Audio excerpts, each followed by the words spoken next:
Same time, I request our managing director and all the entire team of hospital administration plus IVF, please organize awareness programs how to prevent infertility. That is most important.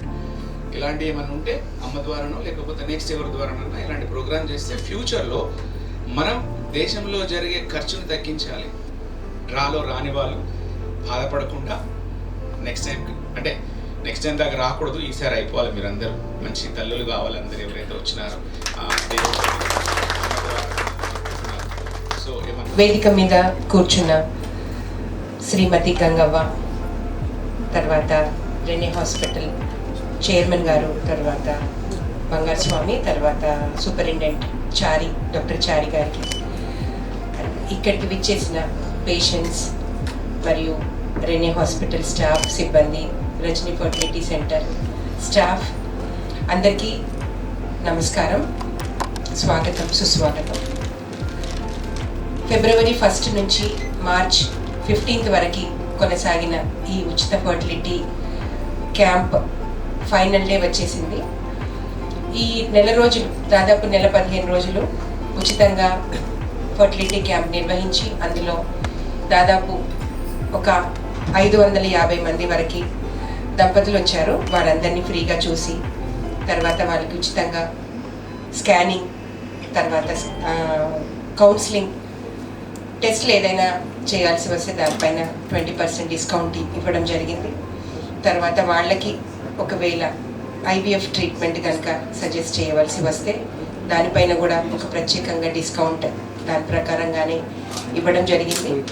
అందులో మేము ఏదైతే charity ప్రకారం అనుకున్న దాని ప్రకారం ఒక 10 మందికి ఉచితంగా ఈ వైద్య IVF విధానాన్ని ఫ్రీగా చేయాలని ఏదైతే అనుకున్నామో దానికి అందరినీ సెలెక్ట్ చేయలేం కాబట్టి ఒక లక్కీ డ్రా విధానం ద్వారా ఒక 10 మందిని ఎంపిక చేయడం వీలవుతుంది. కాబట్టి దానికి సంబంధించి వాళ్ళకి ఒక చిన్న అమౌంట్ ఏదైతే పే చేసుకుంటారో దానిలో ఒక చిన్న అమౌంట్ని లక్కీ డ్రా ద్వారా, లేదంటే అందరూ మాకు కావాలి అని అడుగుతారు కదా, అందుకని వాళ్ళకు ఒక చిన్న అమౌంట్ ఫిక్స్ చేసి దాన్ని లక్కీ డ్రా ద్వారా ఒక 10 మందిని సెలెక్ట్ చేస్తాము. లాస్ట్ ఇయర్ కూడా అలాగే చేసాము, అంతకుముందు సంవత్సరం, ఇది 3వ సంవత్సరం. ఈ సంవత్సరం కూడా అలాగే లక్కీ డ్రా ద్వారా ఒక 10 మందిని సెలెక్ట్ చేయడం జరుగుతుంది. సో ఈ 10 మందికే జరిగింది, మాకు రాలేదని బాధపడొద్దు. ఒక 10 మెంబర్స్ అని అనుకున్నాం కాబట్టి వారి అదృష్టాన్ని ప్రకారం వారికి ఆ చాయిస్ ఇద్దాము. ఇది మీ అందరి ముందట క్లియర్గా ఉండాలి. అంటే ఏదో జరిగింది లోపల మాకు తెలియకుండా డ్రా తీశారు, మా పేరు రాలేదు, వారికి ఇష్టం వచ్చిన పేర్లు వచ్చాయి, రికమెండేషన్స్ వచ్చాయి, ఏదో మినిస్టర్కి తెలిసిన వాళ్ళ పేరు వచ్చింది అని అనుకుంటారని చెప్పేసి ఈ లైవ్ ప్రోగ్రాము మీ అందరి ముందటే ఏ రోజైతే ఫస్ట్ రోజు ఇది లాక్ చేయడం జరిగిందో ఈ రోజు మీ ముందరే లాక్ ఓపెన్ చేసి మీ ముందరే ఈ పేర్లని శ్రీమతి గంగవ్వ తను ఒక 10 మందిని చిట్టి తీస్తారు. సో వారి పేర్లను అనౌన్స్ చేస్తాము. వారు వచ్చి వారికి ఫోన్ చేయడం కూడా జరుగుతుంది. ఒకవేళ వారు ఈ విధంగా ఇప్పుడు యూట్యూబ్లో లైవ్ చూసినట్టయితే కూడా ఒకసారి వచ్చి కలిసినట్టయితే వారికి ఏంటి వసతులు అన్నది అన్ని వివరంగా చెప్తాం. అండ్ ఇంకొకటి ఏంటంటే మీ అందరికీ నేను ఈ వేదిక పైన అందరికి ఒక మెసేజ్ ఇవ్వాలనుకుంటున్నాను. ఏంటంటే ఇన్ఫర్టిలిటీ ఏదైతే సంతానలేమి అన్నది రోజు రోజుకి పెరిగిపోతూ ఉంది. ఎందుకు పెరుగుతుంది? ఇంతకుముందు ఇలాంటివి ఈ పిల్లలు అవ్వే అవకాశాలు చాలా తక్కువ ఉండేటివి, ఇప్పుడు ఎందుకు పెరుగుతుంది అని అంటే, ఒకటి దానిపైన సరిగా ఇంకా అవగాహన లేకపోవడం, తర్వాత ఇంకొకటి వాతావరణ కాలుష్యం, మన సెడెంటరీ లైఫ్ స్టైల్, ఎక్సర్సైజ్ చేయకపోవడం, సూర్యరశ్మికి ఎక్స్పోజ్ అవ్వకపోవడం, టాక్సిక్ సబ్స్టెన్స్ ఉన్న ఆహార పదార్థాలు తీసుకోవడం, పెస్టిసైడ్స్ ఉన్న ఆహార పదార్థాలు తీసుకోవడం, ఇలాంటివన్నీ కారణాల వల్ల అంటే ఇటు మేల్ ఇన్ఫర్టిలిటీ పెరిగిపోతూ ఉంది, ఫీమేల్ ఇన్ఫర్టిలిటీ పెరుగుతూ ఉంది. తర్వాత మెయిన్ కారణము లేట్గా మ్యారేజ్ చేసుకోవడం, కెరియర్ అని అదని లేట్గా మ్యారేజ్ చేసుకోవడం. తర్వాత ఈ వాతావరణ పొల్యూషన్ వల్ల మేల్ ఇన్ఫర్టిలిటీ వీరే కణాలు ఇంతకు ముందున్నలాగా కౌంట్ కానీ మొటిలిటీ కానీ ఇప్పుడు ఉండట్లేదు. చాలా తక్కువగా వీరే కణాలు వాటి కౌంట్ కానీ మార్ఫాలజీ కానీ తగ్గిపోతుంది. సో ఇవన్నీ వాతావరణ పొల్యూషన్, సెడెంటరీ లైఫ్ స్టైల్, మన జీవన శైలి మారిపోయింది కాబట్టి దాని ప్రకారంగా ఇన్ఫర్టిలిటీ ప్రాబ్లం అనేది పెరిగిపోతూ ఉంది. సో దీనిని అధిగమించాలంటే మనకి దాని పైన ఒక అవగాహన ఉండాలి. ఖచ్చితంగా మ్యారేజ్ అయిన దంపతులు అసలు ప్రెగ్నెన్సీ ఎప్పుడు ప్లాన్ చేసుకోవాలి, ప్రెగ్నెన్సీ రావాలంటే ఏవేవి నార్మల్గా ఉండాలి అన్నది ఒక ఖచ్చితంగా వారిద్దరు మాట్లాడుకోవాలి, చర్చించుకోవాలి. ఎప్పుడు వాళ్ళ ఏజ్ని బట్టి, ఒకవేళ చిన్నతనంలోనే పెళ్ళయిందంటే వారు దానికి కొద్దిగా గ్యాప్ ఇచ్చి పిల్లల కోసం ప్లాన్ చేసుకోవచ్చు. మ్యారేజే లేట్గా అయింది, 30 ఏళ్ళ తర్వాతనే పెళ్ళయింది అంటే వెంటనే పిల్లల్ని ప్లాన్ చేసుకోవాలి. ఎందుకంటే ఏజ్ అప్పటికే 30 ఇయర్స్ అయిపోయింది. సో అలాంటి అవగాహన ఖచ్చితంగా ఈనాటి దంపతులకి ఉండాలి. ఒక ప్రెగ్నెన్సీ ఎలా వస్తుంది, ఏంటి, వాళ్ళకి ఏముండాలి, మగవారికి ఏముండాలన్న అవగాహన ప్రతి దంపతులకి ఉండాలి. ఒకవేళ లేకుంటే ఇబ్బంది. చాలా వీడియోస్ ఉన్నాయి యూట్యూబ్లో, ఎడ్యుకేషనల్ వీడియోస్ ఉన్నాయి. సో ఇవన్నీ ఒకసారి వాటిని మీరు స్టడీ చేసినట్టయితే మీకు ఒక అవగాహన వస్తుంది. ఒకవేళ రాలేదు, దాని గురించి మీకేం నాలెడ్జ్ లేదు, మ్యారేజ్ అయింది, 1 ఇయర్ వెయిట్ చేశాము, సో 1 ఇయర్ వెయిట్ చేసినా కూడా ఇంకా ఎలాంటి ప్రెగ్నెన్సీ రాకుంటే ఖచ్చితంగా ఒక డాక్టర్ని సంప్రదించండి. డాక్టర్ని సంప్రదిస్తే ఇలాంటి ఇన్ఫర్టిలిటీ సెంటర్స్కి వెళ్తే ఏదో ఒక ట్రీట్మెంట్ ఇస్తారు, ఏదో ఒకటి చేస్తారు అనే అపోహ తీసేయండి. మీరు నిజంగా పిల్లల కోసం కనుక అనుకుంటే వారితో మాట్లాడండి. మేము మా కారణాలు ఏదైనా డిఫెక్ట్స్ ఉన్నాయా తెలుసుకోవడానికి వచ్చాము అని చెప్తే వారు మీకు, మీ హస్బెండ్, మీ వైఫ్కి, ఇద్దరికి కపుల్కి టెస్ట్లు చేసి ఏదైనా కారణం కనుక, సీరియస్ కారణం ఏదైనా ఉంటే వారు వివరంగా చెప్తారు. లేదు ఇద్దరికి నార్మల్ ఉంటే వారికి గల చిన్న చిన్న ఇష్యూస్, ఒకవేళ ఒబేసిటీ ఉందనుకోండి, వెయిట్ రిడక్షన్ ప్రోటోకాల్స్, తర్వాత ఇంకేదైనా వీరే కణాలు కొద్దిగా కౌంట్ తక్కువ, మొటిలిటీ తక్కువ ఉంటే అవి ఇంప్రూవ్మెంట్ అయ్యేటానికి, అంటే ఆల్కహాల్ మానేయండి, స్మోకింగ్ మానేయండి, ఎక్సర్సైజ్ చేయండి అని ఇలాంటివి మంచి సలహాలు ఇవ్వడం, ఇలాంటి ద్వారా కూడా చాలా మందికి సంతానం అవుతుంది. ఇలాంటి అవగాహన లేక ఇంకా లేట్ అయిపోతూ ఉంటుంది. మీరు ఇలాంటి సలహాలు ఏం తీసుకోకుండా వెయిట్ చేయడము 4 ఏళ్ళు, 5 ఏళ్ళు, 10 ఏళ్ళు, ఇలా 30 ఏళ్ళు, 35 ఏళ్ళు ఏజ్ అన్నది దాటిపోతుంది. సో మంచి సరి అయిన ఏజ్ ఎప్పుడు అంటే late 20s and early 30s. ఇంతకంటే దాటింది అంటే ప్రెగ్నెన్సీ అన్నది చాలా ఇబ్బందికరంగా ఉంటుంది. మీరు అన్నీ తిరిగి ఇంకేదో చెట్లకు మొక్కుదాము, ఇంకేదో దేవుడికి చేసుకుందాము అని అదని ఇదని అన్నీ చేసి టైం అంతా వేస్ట్ చేసుకున్నాక 30-35 ఏళ్ళ తర్వాత కనుక మా దగ్గరికి వచ్చినట్టయితే అప్పుడు మీ ఆరోగ్య సమస్యలను బట్టి, అంటే ఏజ్ దాటిపోయినాక ఎగ్స్ అన్నవి తగ్గిపోతాయి, క్వాలిటీ తగ్గిపోతుంది, కౌంట్ తగ్గిపోతుంది. ఇవన్నిటికీ మేము IVF సజెస్ట్ చేయాల్సి వస్తుంది. సో వారి గల కారణాలను బట్టి ఏజ్ పెరిగిపోతాయి. సో అలాంటి పరిస్థితి తెచ్చుకోకండి. కొద్దిగా ఎర్లీగా ప్రెగ్నెన్సీ కోసం ప్లాన్ చేసుకోండి. ఆ ఎర్లీ ఏజ్లో పుట్టిన పిల్లలు కూడా చాలా ఆరోగ్యంగా ఉంటారు. లేట్ ఏజ్లో పుట్టిన పిల్లలు అంత ఆరోగ్యంగా ఉండకపోవచ్చు, అబార్షన్స్ అవ్వచ్చు. సో ఇలా మదర్కి కూడా హెల్త్ ఇష్యూస్ రావచ్చు లేట్ ప్రెగ్నెన్సీ. ఏజ్ పెరుగుతున్న కొద్దీ మెటర్నల్ కాంప్లికేషన్స్ చాలా ఉంటాయి. సో ఇవన్నీ అవాయిడ్ చేయాలంటే age at marriage, age at child. So మంచి సరి అయిన సమయంలో పెళ్లి చేసుకోవడం, సరి అయిన సమయంలో పిల్లల్ని కనడం అన్నది అవగాహన ఏర్పరచుకోండి.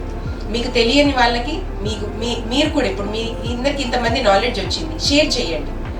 సో ఇలా చేయడం ద్వారా సమాజంలో ఒక అవేర్నెస్ అన్నది క్రియేట్ అవుతుంది. సో దాని ద్వారా ఈ సమస్యని మనం అరికట్టవచ్చు.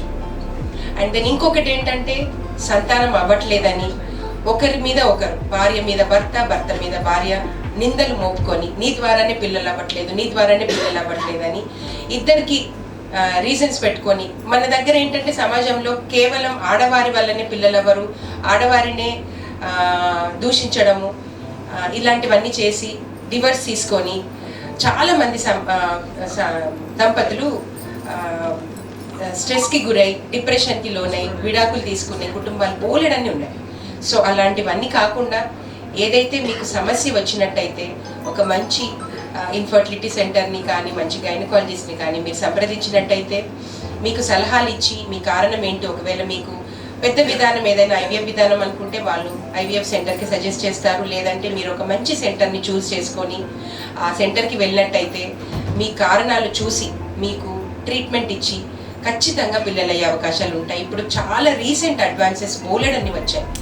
పిల్లలు కలగకపోవడానికి కారణాలకి ట్రీట్మెంట్లు అన్నీ వచ్చాయి. ఒకవేళ సపోజ్ ఆడవారి వల్ల కారణాలు ట్యూబ్స్ బాగాలేవనుకోండి, తర్వాత గర్భాశయంలో గడ్డలు ఉన్నాయనుకోండి, గడ్డలు తొలగించవచ్చు. తర్వాత ట్యూబ్స్ బాగాలేదంటే వాటిని రిపేర్ చేయవచ్చు. ఎగ్స్ తక్కువగా ఉన్నాయి అనుకోండి, వాటికి కొన్ని మెడిసిన్స్, వాటికి మీకు ఆహార అలవాట్ల వాటితోటి వాటిని ఇంప్రూవ్ చేసి ఐవీఎఫ్ విధానం ద్వారా పిల్లలు అయ్యేటట్టు చేయొచ్చు. ఒకవేళ నిజంగా జీరో కౌంట్ ఉంది, అసలు వీరకణాలు లేవు, ఈవెన్ బీజాలలో కూడా వీరకణాలు లేవు అనుకున్నప్పుడు డోనార్ నుంచి తీసుకోవచ్చు. ఎగ్స్ చాలా తక్కువ ఉన్నాయి, జీరో ఉన్నాయి అనుకుంటే డోనార్ దగ్గర నుంచి ఎగ్స్ తీసుకొని మనం పిల్లలు అయ్యేటట్టు చేయొచ్చు. ఒకవేళ అన్నీ బాగున్నాయి కానీ గర్భాశయం అసలు మనకి ఎంబ్రియో ఇంప్లాంటేషన్కి పనికిరాదు, గర్భం ఎదగడానికి గర్భాశయం పనికిరాదు అన్నప్పుడు అద్దె గర్భం తీసుకునే వసతి కూడా మన ఇండియాలో ఉంది. సో అంటే కారణం ఏదైనా మనం ఖచ్చితంగా పిల్లల్ని అయ్యే అవకాశాలు బోలెడన్ని ఉన్నాయి. మీరు పిల్లలు అవ్వట్లేదని నిరాశ పడొద్దు. ఖచ్చితంగా ఏదో ఒక విధానం ద్వారా మనం పిల్లలు అయ్యేటట్టు చేయొచ్చు. మాతృత్వం అనేది ఒక వరం. ఆ వరాన్ని మనకు ప్రతి ఆడదానికి తల్లి కావాలని ఖచ్చితంగా అనుకుంటారు. సో ఆ మాతృత్వ వరము దేవుడు మనకు భగవంతుడిస్తే సంతోషం, ఇవ్వకుంటే నిరుత్సాహపడకండి. ఖచ్చితంగా డాక్టర్ సలహా తీసుకొని మీరు మాతృత్వం పొందాలని, మీరందరూ హ్యాపీగా సంతోషంగా పిల్లా పాపలతో ఉండాలని మీ doctor Rajani. Thank you so much.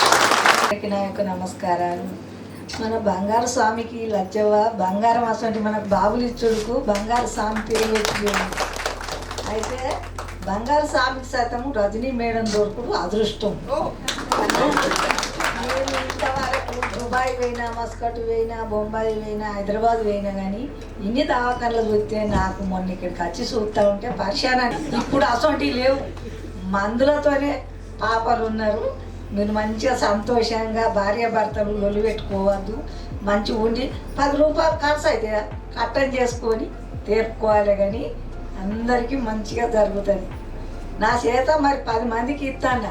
నేను స్వర్గం ముట్టిపోయినా కానీ నన్ను అది చేసుకుంటారో మరి అలా పాపలు ఎవరికి వస్తాయో. గారికి చాలా ఓర్పు ఉంది, చాలా సంతోషం ఉంది, బాగా మంచిగా ఉంది. థ్యాంక్ యూ అమ్మా, థ్యాంక్ యూ. ఇప్పుడు లక్కీ డ్రా ద్వారా ఒక 10 మందిని ఎంపిక చేయడం జరుగుతుంది. సో ఇప్పుడు మీ ముందరే సీల్ కూడా ఓపెన్ చేశాము.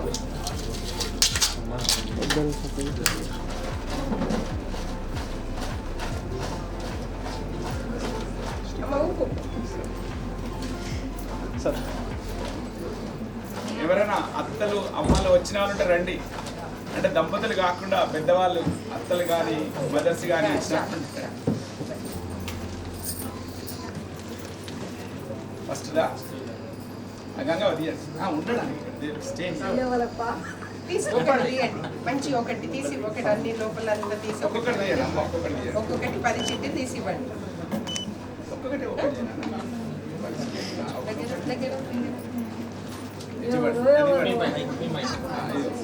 ఎంత అదృష్టము. నీకు చదవచ్చమ్మా?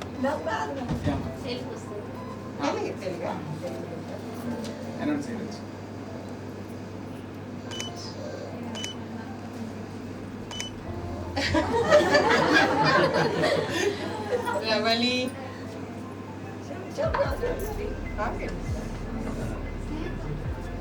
రవలి వెల్లి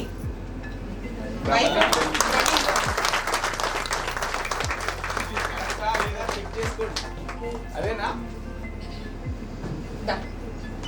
కంగ్రాచులేషన్స్ అమ్మా. Congratulations brother. So Ravali Veldi, wife of Praveen Rao, తను lucky draw winner. Registration number 1240300053.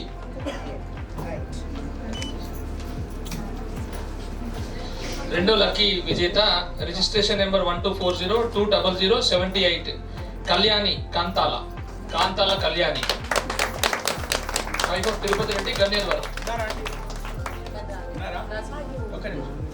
అంటే రాకపోవచ్చమ్మా, చాలా దూరం నుంచి వచ్చారు కదా. కన్ఫర్మ్ మంచిది. నీకు నచ్చిన జల్లు వచ్చిన అంతేనా? ఇచ్చేది మూడోది అమ్మ, మూడో fourth.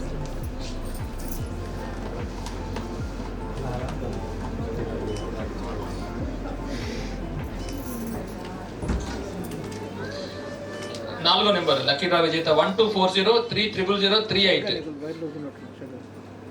Gotte Maheshwari, wife of Ramachandar, కోనరావుపేట్.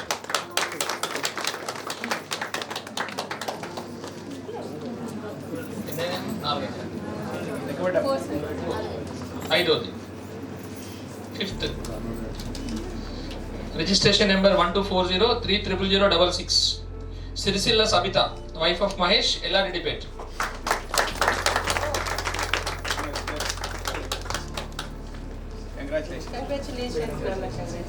రాలేదా మీ ఆవిడ రాలే? Next sixth. ఆరా? 6.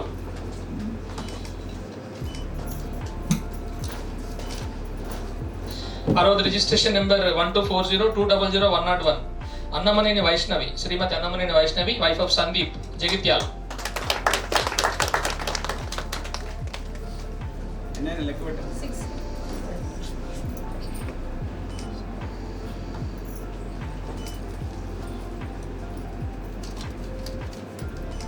ఏడవ విజేత registration number 1240300061. Srimathi Gangadhara Rajitha, wife of Sai Krishna, Kodimial.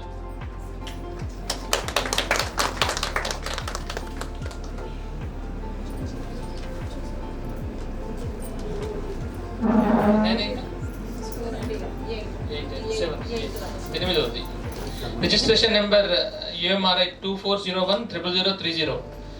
Shrimati Karima Bi, wife of Chand Pasha, Dubbapalli, మంతిని దగ్గర.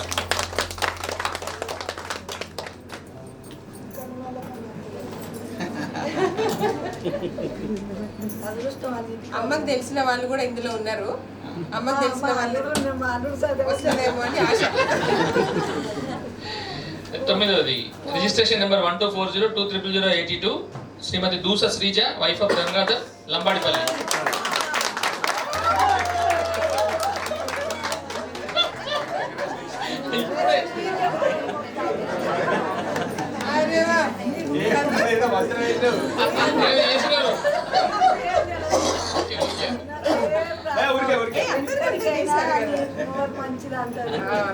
లాస్ట్ 10వ విజేత, లాస్ట్ విజేత, చివరిది. ఎప్పుడు మూత పెడుతుండే ఇట్లా ఇట్లా షాక్ పోతే కట్టున్నాయి. చివరిది 10వ విజేత registration number 2308000830. Srimati G Lavanya, wife of Naresh, Tirumalapur.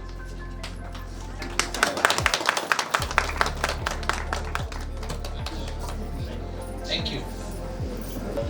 Thanks అండి. సో ఫస్ట్ ఆఫ్ ఆల్ ఇంత మంచి కార్యక్రమాన్ని కండక్ట్ చేస్తున్న రజనీ మేడం గారికి చాలా కృతజ్ఞత. ఎంతో ఖర్చుతో కూడుకున్నదని ఇంతమంది 10 కపుల్కి ఫ్రీగా చేయడం అనేది చాలా పెద్ద విషయం. దానికి అయ్యే ఖర్చు నాకు తెలిసి ఫస్ట్ నుంచి కూడా లాస్ట్ వరకు, ఇంతకుముందు కూడా థర్డ్ టైం అనుకుంటున్నా మేడం ఇట్లా చేయడం. So madam, on behalf of all the couple, every year మీరు ఇట్లాగే చేయాలని, ఇంకా నెంబర్ పెంచుకుంటూ పోవాలని, దీంతో పాటుగా చేయాలని కోరుకుంటున్నాను మేడం.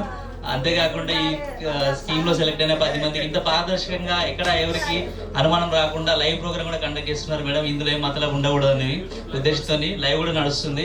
సో ఇక్కడికి వచ్చిన కపుల్స్కి తో పాటుగా ఎవరైతే ఇక్కడ రాకుండా లైవ్ ప్రోగ్రామ్ చూసి సెలెక్ట్ అయిన వాళ్ళకి కూడా కంగ్రాచులేషన్స్. సో ఇక్కడికి వచ్చిన గంగా గారికి కూడా థ్యాంక్స్.